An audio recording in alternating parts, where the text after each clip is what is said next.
ఇశ్రాయేలీయులు యెరూషలేము దేవాలయములోకి ఎప్పుడు ప్రవేశిస్తారు అంటే, జవాబు ఎర్రని ఆవు పాప పరిహారార్థ జలము దొరికినప్పుడు శుద్ధ జలము తమపై చల్లుకొని దేవాలయములోకి వారు ప్రవేశిస్తారు.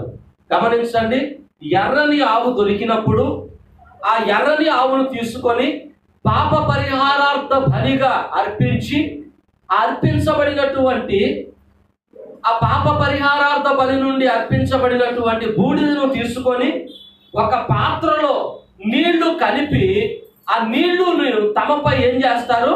జల్లుకుంటారు. అలా జల్లుకున్న అనంతరము వారు పరిశుద్ధపరచబడిన వారిగా ఉంటారన్నమాట. చూడండి, సంఖ్యాకాండము 19వ అధ్యాయము 1వ వచనము నుండి చాలా జాగ్రత్తగా మనము ఈ ప్రశ్నకు జవాబుగా అందులో కొన్ని సంగతులను నేర్చుకుందాం. యెహోవా మోషే అహరోనులకు ఇలాగున సెలవిచ్చెను. సంఖ్యాకాండం 19. ధర్మశాస్త్ర విధి ఏదనగా ఇశ్రాయేలీయులు ఎప్పుడును కాడి మోయనదినైనా ఎర్రని పెయ్యను నీ యొద్దకు తీసుకొని రావాలని వారితో చెప్పుము. మీరు యాజకుడైన ఎలియాజరుకు దానిని అప్పగింపవలెను. ఒకడు పాళెము వెలుపలికి దానిని తోడుకొని పోయి అతని ఎదుట దానిని వధింపవలెను. యాజకుడైన ఎలియాజరు దాని రక్తములోనిది కొంచెము వ్రేలితో తీసి ప్రత్యక్షపు గుడారము ఎదుట ఆ రక్తములో కొంచెము 7 మారులు ఏం చేయాలి? ప్రోక్షింపాలి, లేకపోతే దీనినే చిలకరించాలి అనేటువంటి పదం అన్నమాట. అక్కడ 2 పదాలు వాడబడుతున్నాయి, ప్రోక్షించుట లేక చిలకరించుట. ఈ యాజకుడు ఏం చేయాలి అంటే, అతని దగ్గరకు తీసుకొని రాబడినటువంటి ఆవును వధించి బలిగా దేవునికి అర్పించి ప్రజలందరి పాప విమోచన నిమిత్తం, పాప పరిహారార్థ నిమిత్తం ఏం చేయాలంటే ప్రత్యక్షపు గుడారం వైపు ఏం చేయాలి? ఆయన 7 సార్లు చిలకరించాలి. 7 సార్లు చిలకరించిన తరువాత ప్రజలందరూ కూడా అందరి నిమిత్తము అర్పించబడే బలి దహన బలి, అదే సమయంలో ఈ బలి కూడా పాప పరిహారార్థ బలి. ఇది చాలా ప్రాముఖ్యమైనది.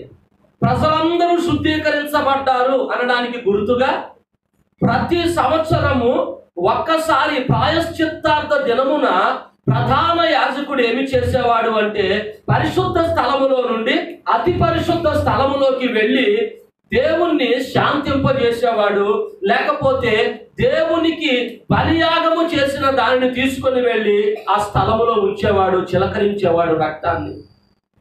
ఇక్కడ కూడా మనం అదే గమనిస్తూ ఉన్నాము. ఈ బలి అర్పించినటువంటి ఆవును ఏం చేయాలి?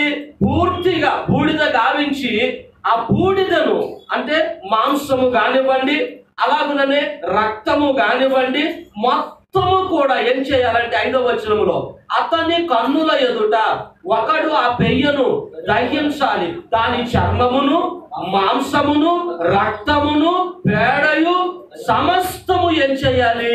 దహించాలి అనే విషయాన్ని మనం గమనిస్తున్నాం. దహించిన తరువాత ఈ బూడిదను తీసుకొని ఒక మట్టి పాత్రలో వేయాలన్నమాట.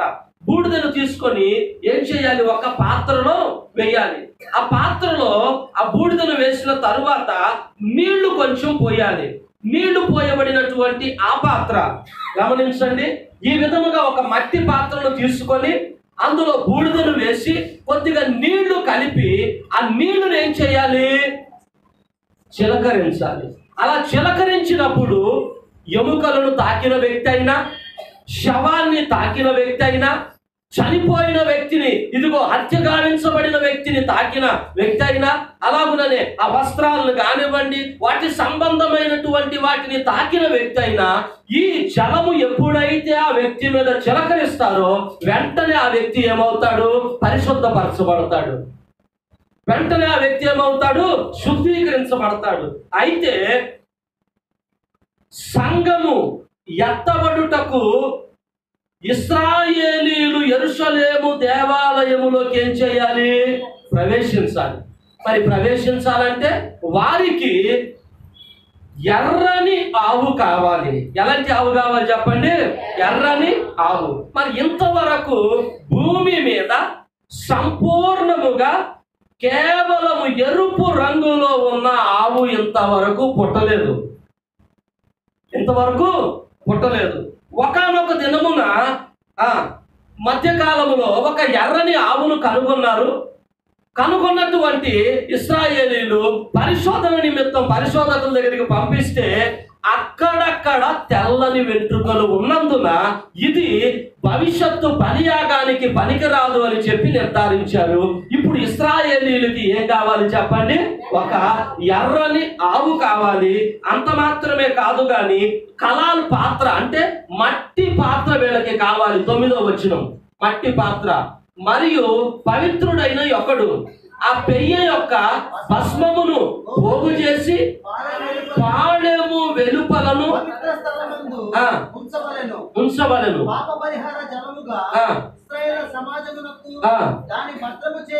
దానిని ఏం చేయాలి? భద్రము చేయవలెను. ఆ తర్వాత 17 నుంచి 20 వరకు అపవిత్రుల కొరకు వారు పాప పరిహారమైన కొంచెము తీసుకొనవలెను. పాత్రలో వేయబడిన ఆ భస్మము మీద ఒకడు ఏ నీళ్లు పోయాలి? నిలువ నీళ్లు పోయడానికి వీల్లేదు. పారే స్వచ్ఛమైన నీరు పోయాలి. తరువాత పవిత్రుడైన ఎప్పుడు విశ్వపు తీసుకొని ఆ నీళ్ళలో ముంచి ఆ గుడారం మీదను దానిలో సమస్తమైన ఉపకరణల మీదను అక్కడ నున్న మనుషుల మీదను ఎముకనే గాని నరకబడిన వానినే గాని శవమునే గాని సమాధినే గాని ముట్టువాని మీదను దానిని ఏం చేయాలి? అలా ప్రోక్షించబడిన తర్వాత ఆ వ్యక్తి ఏమవుతాడు? పవిత్రుడు అవుతాడు. సహజంగా నేను ఆ భాగాన్ని గురించి తర్వాత మాట్లాడతాను. ఎందుకనంటే నేను ఈ భాగంలో ముందుకు సాగిపోతాను. చూడండి, ఒక పాత్రను ఏం చేయాలనుకుంటున్నారు? వీళ్ళు కనిపెట్టాలి అని ఆశపడుతున్నారు. ఆవు కావాలి, అదే సమయంలో పాత్ర కావాలి. పూర్వకాలములో ఏం జరిగింది అంటే ఈ మట్టి పాత్రను త్రవ్వి భూమిలో దాచిపెట్టారు అనేటువంటి ఒక మాట ఒకరి నుండి ఒకరికి అందించడం జరిగింది అన్నమాట. ఇప్పుడు ఏం చేస్తూ ఉన్నారు అంటే ఈ పాత్ర కొరకు అనేక విధములైన పరిశోధనలు చేస్తూ ఎక్కడ పాత్ర దొరుకుతుందా అని విపరీతంగా త్రవ్వకాలు ప్రారంభించారట ఇశ్రాయేలు దేశంలో. ఇప్పుడు ఇశ్రాయేలు దేశంలో ఉన్నటువంటి అతి ప్రాముఖ్యమైనది దేవాలయం కట్టబడలేదు. అదే సమయంలో ఆ దేవాలయంలోకి ప్రవేశించాలంటే బలి అర్పించడానికి వారికి ఎర్రని ఆవు దొరకలేదు. అలాగనే ఆవును బలి అర్పించిన తరువాత బూడిద తీసి పాత్రలో వేయాలి. ఆ పాత్ర కూడా దొరకలేదు. అయినప్పటికీ ఒక విషయాన్ని మనము నమ్మాలి. ఏమిటో తెలుసా? శాంసన్ చావు బ్రతుకుల మధ్య ఉన్నప్పుడు శత్రువుల్ని జయించడానికి తడుములాడితే అక్కడ ఏం దొరికిందట? పచ్చి దవడ ఎముక దొరికింది. దేవుని స్తోత్రం చెప్పండి. సమయం వచ్చినప్పుడు దొరకవలసింది దొరుకుతుంది. దేవునికి స్తోత్రం కలుగునుగాక. విస్తారమైన పరిశోధనలు చేస్తున్నారు, దొరకటం లేదు పాత్ర. విస్తారంగా ప్రయాసపడుతున్నారు, కనపడతలేదు ఎర్రని ఆవు. కానీ ఓ సమయం రాబోతుంది. హల్లెలూయా. సమయం వచ్చినప్పుడు అదే దొరుకుతుంది. సమయం వచ్చినప్పుడు ఎర్ర సముద్రం చేర్చబడింది కదా. సమయం వచ్చినప్పుడు ఎరికో కోటలు కూల్చబడ్డాయి కదా. సమయం వచ్చినప్పుడు ఇశ్రాయేలు ప్రజలు పాలుతేరులను ప్రవహించే దేశంలో ప్రవేశించారు కదా. హల్లెలూయా. సమయం వచ్చినప్పుడు నీరు ద్రాక్షారసంగా మారింది కదా. సమయం వచ్చినప్పుడు ఇశ్రాయేలీయులు హల్లెలూయా దేవాలయాలు నిర్మించబోతున్నారు, అందులోకి ప్రవేశించబోతున్నారు. నమ్ముదాం. మన జీవితంలో కూడా ఒక సమయం రాబోతూ ఉంది, ఒక నిర్మాణం జరగబోతుంది, ఒక ప్రవేశము జరగబోతుంది, ఒక నిర్మాణం జరగబోతుంది, ఒక ప్రవేశము జరగబోతుంది. రాత్రి విశ్వసించండి, రాత్రి నమ్మండి, రాత్రి ప్రభువుని కనపరచండి. హల్లెలూయా. ఇదిగో అనుకున్న సమయంలో కాదు, నీవు తలంచిన సమయంలో కాదు, నీవు ఉద్దేశించిన సమయంలో కాదు, కానీ ఒక మనిషి నిర్మాణం జరగబోతుంది. అది వ్యాపారమైన నిర్మాణం కావచ్చు, కుటుంబ విషయమైన నిర్మాణం కావచ్చు, ఉద్యోగ విషయమైన నిర్మాణం కావచ్చు, చదువు విషయమైన నిర్మాణం కావచ్చు, నీ భవిష్యత్తు విషయమైన నిర్మాణం కావచ్చు, వివాహం విషయమైన నిర్మాణం కావచ్చు, నీ విడుదల కొరకైన నిర్మాణం కావచ్చు. ఒక నిర్మాణం జరగబోతుంది. ప్రభువు సమయం వస్తే ఏది ఆగదు. హల్లెలూయా. అందుకే ఆయన సమయం వచ్చే వరకు ఆయన చేతుల క్రింద బలిష్టమైన చేతుల క్రింద దాగి ఉండండి, దాగి ఉండండి. రోజు ఇశ్రాయేలీలందరూ దేవాలయంలోకి ప్రవేశించబోతున్నారు. ఈరోజు దేవాలయం లేదు, ఎలా ప్రవేశించగలరు? యేసయ్య సమయం వస్తే ఆగదు. ఈరోజు ఎర్రని ఆవు లేదు, ఎలా బలి అర్పిస్తారు? ప్రభు సమయం వస్తే ఆగదు. ఒక్కావేమిటి, ఒక్కావేమిటి, ఒక్కావేమిటండి? నీరు ద్రాక్ష రసంగా మారింది, నీరు రక్తంగా మారింది. ఆమేన్. చూడండి, ఒక్కావేమిటి? ఎన్ని అద్భుతాలు చేశాడో ఆయన. ఆమేన్. ఖచ్చితంగా ఆయన తయారు చేయగలిగిన వాడై ఉన్నాడు. అబ్రహాము కొరకు పర్వతం మీద సిద్ధపరిచినటువంటి దేవుడు. ఆమేన్. సమయం వచ్చినప్పుడు ఇశ్రాయేలీయుల కొరకు మరలా సిద్ధపరుస్తాడు. యెహోవా ఈరే అన్నాడు. వెంటనే పర్వతం మీద సిద్ధపరిచాడు. అంతే, కొమ్ములు తగులుకొని అలా ఉందంట పొదలో. అవసరమైన వేళలో ప్రభు ఏం చేస్తాడు? సిద్ధపరిచేవాడై ఉన్నాడు. అలా అనేక విధములైన పరిశోధనలు జరుగుతున్నాయి. ఈ భస్మాన్ని ఇశ్రాయేలీయులు ఏమని పిలుస్తారంటే హోలీ భస్మం అని పిలుస్తారు. పరిశుద్ధమైనటువంటి బలి అర్పణలో నుండి తీయబడిన బూడిద అన్నమాట. దీన్ని వాళ్ళు హోలీ భస్మం అని పిలుస్తారు. వాళ్ళకి రెండు దొరకాలి, ఒకటి ఎర్రని ఆవు, రెండవదిగా పాత్ర. ఇకపోతే 8వ విషయాన్ని నేను మీ ముందు ఉంచాలి అని ఆశపడుతూ ఉన్నాను. 8వ విషయం చూడండి. 8వది ఏమిటి? శుద్ధ జలము అనగా ఏమి? ఈ శుద్ధ జలమును ఇశ్రాయేలీలపై చల్లినప్పుడే వీళ్ళు పరిశుద్ధపరచబడతారనమాట. మరి శుద్ధ జలము అంటే ఏమిటి? ప్రశ్న. శుద్ధ జలము అనగా ఏమి? జవాబు, ఎర్రని ఆవును బలిగా అర్పించి. జవాబు, ఎర్రని ఆవును బలిగా అర్పించి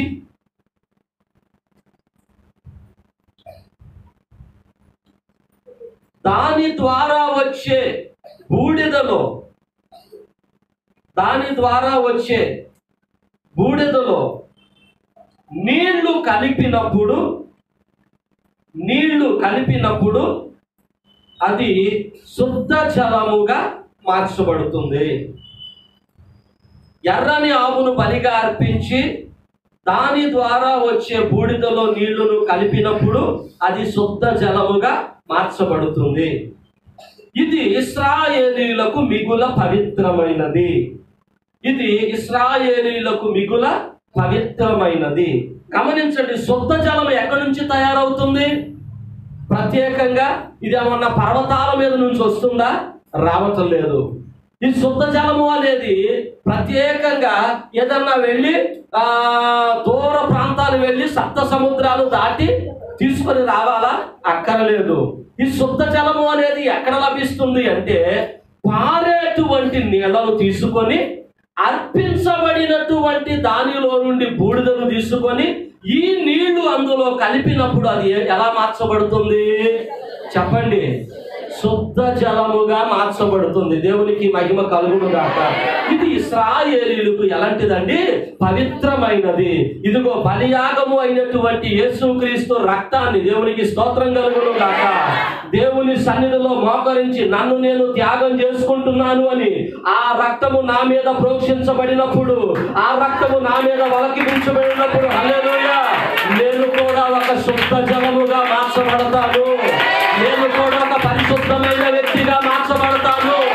ఎక్కడికో వెళ్ళనక్కరలేదు, ఎత్తైన కొండలు ఎక్కనక్కరలేదు, లోతులోకి దిగనక్కరలేదు, విస్తారమైన ప్రయాణాలు చేయనక్కరలేదు. మోకరించిన స్థలములోనే ప్రభువాని రక్తముతో నన్ను కడిగి పరిశుద్ధపరచు అంటే నేను ఎలా మార్చబడతాను? శుద్ధీకరించబడిన వ్యక్తిగా మార్చబడతాను. హల్లెలూయా. ఆయన నమ్మదగిన వాడు. మనము మన పాపములను ఒప్పుకొనిన ఎడల ఆయన నమ్మదగిన వాడు, నీతిమంతుడు కనుక మన ప్రతి పాపమును ఆయన రక్తములో కడిగి పరిశుద్ధపరిచే గొప్ప దేవుడు ఆయన. హల్లెలూయా. అందుకే దేవుని సన్నిధిలో మనం ఒప్పుకున్నప్పుడు ఆ ఒప్పుకోలులో ఏమి తయారవుతుంది అంటే ఓ శుద్ధమైన జీవితం తయారవుతుంది. ఎక్కడి నుంచి వస్తుంది? ఏ మార్కెట్ లో కొనాలి? బిగ్ బజార్ లో దొరుకుతుందా పరిశుద్ధ జీవితం? హల్లెలూయా. నీ మోకాళ్ళ మీద దొరుకుతుంది. దేవుని స్తోత్రం కలుగును. నీ ప్రార్థన జీవితంలో లభిస్తుంది. హల్లెలూయా. అందుకే మనం గమనించగలుగుతూ ఉన్నాం, శుద్ధ జలము అనగా ఎర్రని ఆవును బలిగా అర్పించిన దానిలో నుండి తీయబడినటువంటి బూడిదను ఏం చేయాలి? నీళ్ళలో కలపాలి. అలా కలిపినప్పుడు అది ఏ జలంగా మార్చబడుతుంది? శుద్ధ జలంగా మార్చబడుతుంది. ఆ జలాన్ని ఎప్పుడైతే మనుషుల మీద చిలకరిస్తున్నారో వెంటనే మనుషులు ఏమవుతున్నారు? పరిశుద్ధపరచబడుతున్నారు. ఈనాడు కూడా చిలకరించేది ఉంది. చిలకరించాలంటే ఆవును తెచ్చి బలి అర్పించి, ఆ బలి అర్పించినటువంటి ఆవుల యొక్క బూడిదను తీసి అలాగే పారే నీళ్లను కలిపి అప్పుడు చిలకరిస్తేనే అది లెక్కల్లోకి వచ్చింది. అందుకే యేసు ప్రభు దాన్ని తీసి తండ్రి, కుమార, పరిశుద్ధాత్మ నామములో దేవుని స్తోత్రం చెప్పండి. చిలకరించే పని లేకుండా ముంచే పని పెట్టాడు. దేవుని స్తోత్రం. చిలకరించాలి అంటే భస్మ బూడిద ఉండాలి.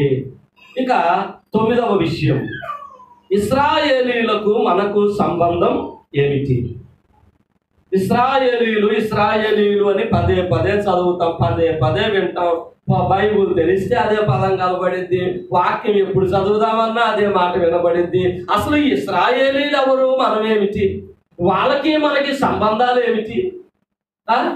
అసలు వాళ్ళను గురించి మనం ఉచ్చరించవలసిన అవసరం ఏమిటి? వాళ్ళ గురించి నేర్చుకోవాల్సిన అవసరం ఏమిటి అనేటువంటి విషయాన్ని మనం ఇక్కడ గమనించాలి. చూద్దాం, ఇశ్రాయేలీయులతో మనకు సంబంధం ఏమిటి? చాలా మంది అడుగుతా ఉంటారు, భక్తి ఏదో మీరు చేసుకోవాల్సిగా మాట్లాడితే ఏ పేరు వాడుతూ ఉంటారు? నేర్చుకుంటాం. ఏమిటో సంబంధం నేర్చుకోబోతున్నాం. జవాబు ఇశ్రాయేలీయులు సంపూర్ణముగా యెరూషలేమునకు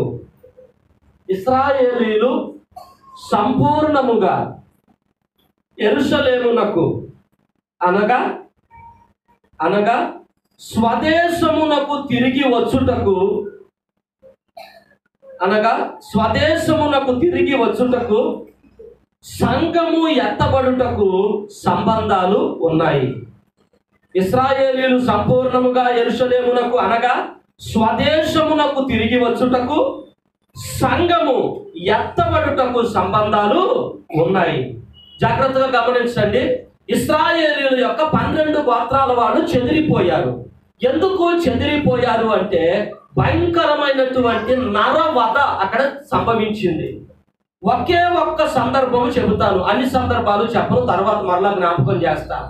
ఒక్క సమయమందే 10 లక్షల మంది ఇశ్రాయేలీల తలకాయలను తెగ నరికారట.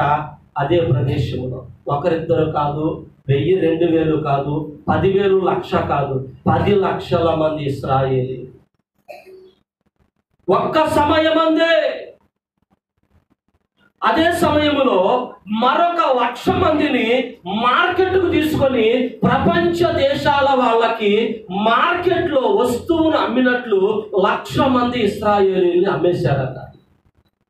ఇక మిగిలిన వారు బ్రతుకు జీవుడా అంటూ ఏ అవకాశము దొరికితే ఆ దారి గుండా అందరూ ఏమైపోయారు? ఆయా ప్రాంతాలకు చెదరి వెళ్ళిపోయారు. అలా 12 గోత్రాల ఇశ్రాయేలు ప్రజలు భూదిగంతముల వరకు ఏం చేశారండి? చెదరిపోయారు. ఈ చెదరిపోయినటువంటి వారు మరలా తిరిగి ఎక్కడికి రావాలి? తమ స్వదేశమునకు రావాలి. అందరూ తిరిగి రావాలి. దేవునికి స్తోత్రం. వారందరూ తిరిగి వెళ్ళడం మనకు మంచిది. ఎందుకో తెలుసా? వారందరూ వాళ్ళ స్వదేశానికి వెళ్ళగానే హల్లెలూయా మనము మధ్యాకాశానికి వెళ్తాం. దేవునికి స్తోత్రం చెప్పండి. అందుకే ప్రార్థన చేయండి, నాయన ఇశ్రాయేలీలందరూ ప్రభు వాళ్ళ సొంత దేశానికి నాయన వెళ్ళిపోవాలి, తరుము నాయన, తోలు నాయన అని ప్రార్థన చేయండి. ఇశ్రాయేలీల కొరకు ప్రార్థన చేయండి అని బైబిల్లో చెప్పింది ఇందుకే. ఎక్కడికి వెళ్ళిపోవాలి వాళ్ళు? స్వదేశానికి వెళ్ళిపోతే వాళ్ళందరూ వెళితే సంఘము ఎత్తబడుతుంది. అయితే ఇశ్రాయేలీలు ఎప్పటికి తిరిగి వస్తారు? మరి తిరిగి రావాలి కదా, స్వదేశానికి చేరుకోవాలిగా. మరి ఎప్పటికి చేరుకుంటారు? ఇశ్రాయేలు ప్రజలందరూ కూడా వారి సొంత ప్రాంతానికి, వారి స్వదేశానికి, వారికి ఉన్నటువంటి ఆ పాలు తేనెలు ప్రవహించి వాగ్దానం చేసే దేశానికి ఎప్పుడు చేరుకుంటారు అంటే, పాత నిబంధనలోను క్రొత్త నిబంధనలోను రెండవ రాకడను గూర్చినటువంటి ప్రవచనాలన్నీ నెరవేరినప్పుడు వారందరూ వారి ప్రాంతానికి చేరుకుంటారు. దేవునికి స్తోత్రం కలుగును గాక. హల్లెలూయా. వాక్యము నెరవేరినప్పుడు మాత్రమే దేవునికి స్తోత్రం. రావలసిన వస్తువు వస్తుంది, చేరుకోవాల్సిన వ్యక్తి చేరుకుంటాడు, వెళ్ళవలసిన స్థలానికి వెళ్ళగలుగుతారు. దేవునికి స్తోత్రం. హల్లెలూయా. ఈ పాత క్రొత్త నిబంధనల యొక్క ప్రవచనాలన్నీ ఏం చేయాలి? రెండవ రాకడను గురించి సంపూర్ణంగా నెరవేర్చబడాలి. అయితే ఎప్పటి నుంచి వారు స్వదేశానికి వెళ్ళడం ప్రారంభించారు? అసలు ఎంతవరకు? కొందరైనా చేరుకున్నారా సొంత ప్రాంతానికంటే? చేరుకుంటూనే ఉన్నారు. మరి ఎప్పటి నుంచి చేరుకుంటున్నారు అంటే జవాబును జాగ్రత్తగా గమనించండి. 1948 ప్రత్యేకత ఏమిటి చెప్పండి? 1948 ప్రత్యేకత ఏమిటి చెప్పండి?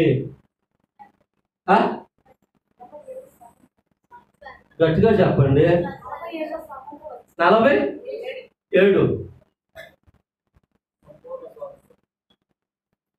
కరెక్టేగా? 8 అది మరి జనవరి 26 1900 అలాగనే 1948 మే నెల 14వ తేదీతో వాళ్ళ యొక్క ఇదిగో ఆగమనం ప్రారంభమైంది. ఆ 1948తో ప్రారంభమైన స్వేచ్ఛ ద్వారా సొంత ప్రాంతంలోకి వారు స్వేచ్ఛగా అడుగు పెడుతున్నారు. అంతవరకు వారి ప్రాంతంలోకి వారు అడుగు పెట్టడానికి భయపడ్డారు.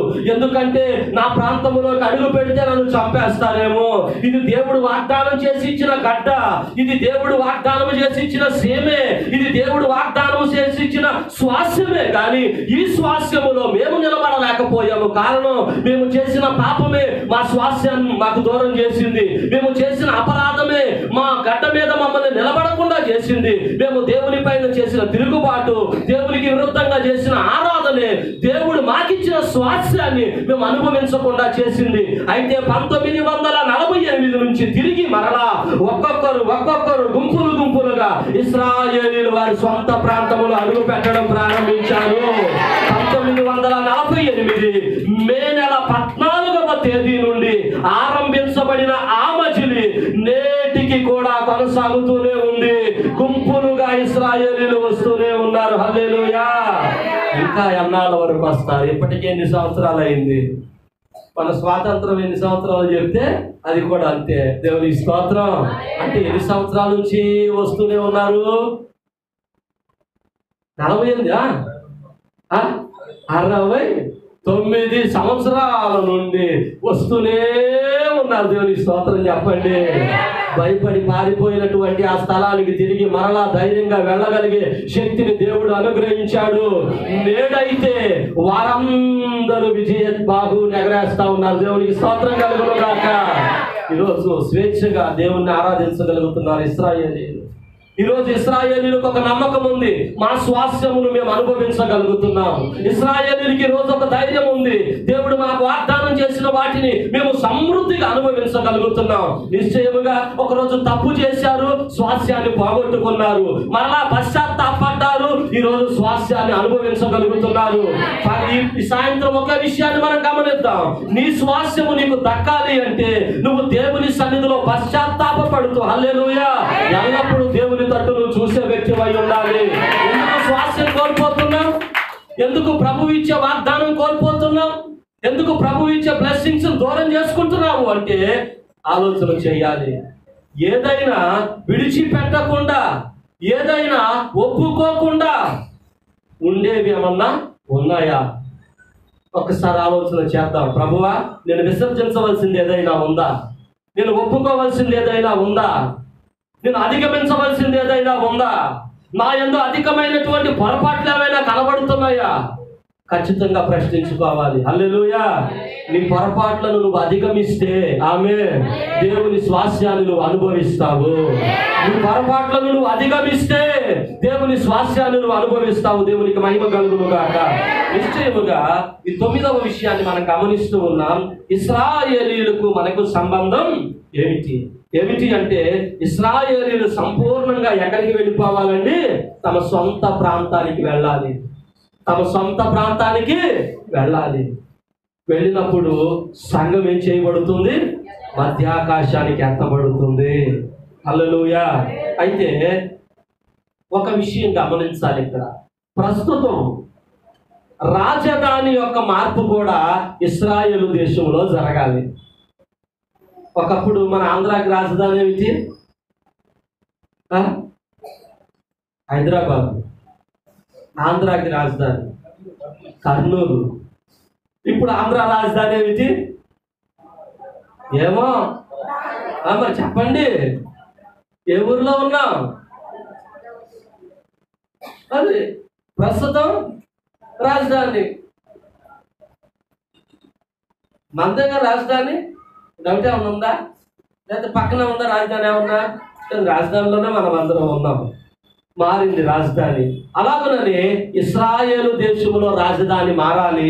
ప్రస్తుతం టెల్ అవివ్ అనేది రాజధానిగా ఉంది. అయితే భవిష్యత్తులో యెరూషలేము రాజధానిగా మారాలి. హల్లెలూయా. ఎందుకనంటే యెరూషలేము నుండే యేసయ్య ఏలబోతూ ఉన్నాడు. యెరూషలేము నుండే యేసయ్య ప్రభుత్వం చేయబోతున్నాడు. యెరూషలేము నుండే ప్రపంచాన్ని శాసించబోతున్నాడు. యెరూషలేము నుండే తన సైన్యము బయలుదేరబోతూ ఉంది. హల్లెలూయా. ఓ శుభవార్త చెప్పమంటారా? ఈ రోజు ప్రపంచంలో అత్యధికంగా యాత్ర చేసే స్థలం ఏదైనా ఉంది అంటే అది క్రైస్తవ స్థలమే. హల్లెలూయా. ఈ రోజు యాత్ర చేసి బయలుదేరుతున్నారు. ఒకరోజు యాత్ర ఉండదు, అక్కడ నుండే ఏలుబడి చేసే వాళ్ళు బయలుదేరబోతున్నారు. హల్లెలూయా. నిశ్చయముగా ఇశ్రాయేలీయులకు మనకు సంబంధం ఉందా అంటే ఖచ్చితంగా ఉంది. వారు సొంత గుట్టికి చేరుకోగానే మనము మన సొంత గుట్టికి చేరుకుంటాం. దేవుని స్తోత్రం. హల్లెలూయా. అది నాయన ప్రార్థన చేయాలి. ఎవరు ప్రార్థన చేయాలి? ప్రభువా, వాళ్ళు త్వరగా వాళ్ళ ప్రాంతాలకు చేరుకోవాలి. ఆయన తొందరగా అక్కడ వాళ్ళ ఆలయాన్ని కట్టుకోవాలి ప్రభువా. ఆ ఎర్రని ఆవు దొరకాలి ఆయన, ఆ కళాలు పాత్ర దొరకాలి ప్రభువా. తొందరగా బలి అర్పణ జరగాలి ఆయన. ఆ భస్మ బూడిద వాళ్ళ మీద ఆయన ఎదుగో శుద్ధ జలం చల్లాలి ఆయన. ఎందుకో తెలుసా? మనమందరం ఎక్కడ ఉంటాం? మధ్యాకాశములో ప్రభువుతో ఉంటాం. హల్లెలూయా. ఇది 9వ విషయం. ఇక 10వ విషయం. 10వదిగా యెరూషలేము దేవాలయమునకు సంఘము ఎత్తబడుటకు సంబంధము ఏమిటి? అసలు యెరూషలేములో దేవాలయానికి సంఘం ఎత్తబడడానికి సంబంధం ఎందుకు? ఆ దేవాలయం లేకపోతే సంఘం అనే ఈ దేవాలయం ఉందిగా, ఇది ఎత్తబడవచ్చుగా, ఇది ఎత్తబడవచ్చుగా. అదే మనం నేర్చుకుంటున్నాం. జవాబు: ప్రస్తుతం యెరూషలేములో దేవాలయం లేదు. ప్రస్తుతం యెరూషలేములో దేవాలయం లేదు. దేవాలయము తిరిగి కట్టబడాలి. ప్రస్తుతం యెరూషలేములో దేవాలయం లేదు. దేవాలయము తిరిగి కట్టబడాలి. ఇశ్రాయేలీయులు ఆ దేవాలయములో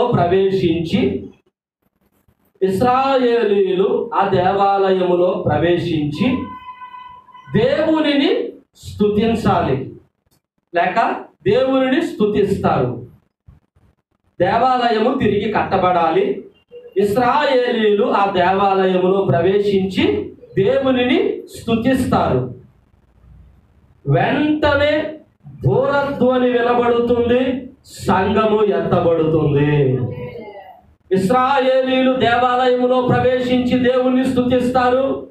వెంటనే ఆర్భాటముతోను ప్రధాన దూత శబ్దముతోను యేసు ప్రభు మధ్యాకాశానికి వస్తాడు. వెంటనే సంఘము భూమి మీద నుండి ఎత్తబడుతుంది. ఇశ్రాయేలీయులు దేవుని మందిరములోకి ప్రవేశించి యెహోవా కృప నిరంతరముండును గాక, యెహోవా కృప నిరంతరముండును గాక అని ఆ దేవుణ్ణి స్తుతిస్తూ ఉండగానే, హల్లెలూయా, వారు ఆరాధిస్తూ ఉండగానే, వారు దేవుణ్ణి మహిమ పరుస్తూ ఉండగానే ఆ మహిమ దేవుని దగ్గరికి వెళ్ళడమేమో కానీ దేవునికి స్తోత్రం, సంఘం మాత్రం దేవుని దగ్గరికి వెళ్ళిపోతుంది.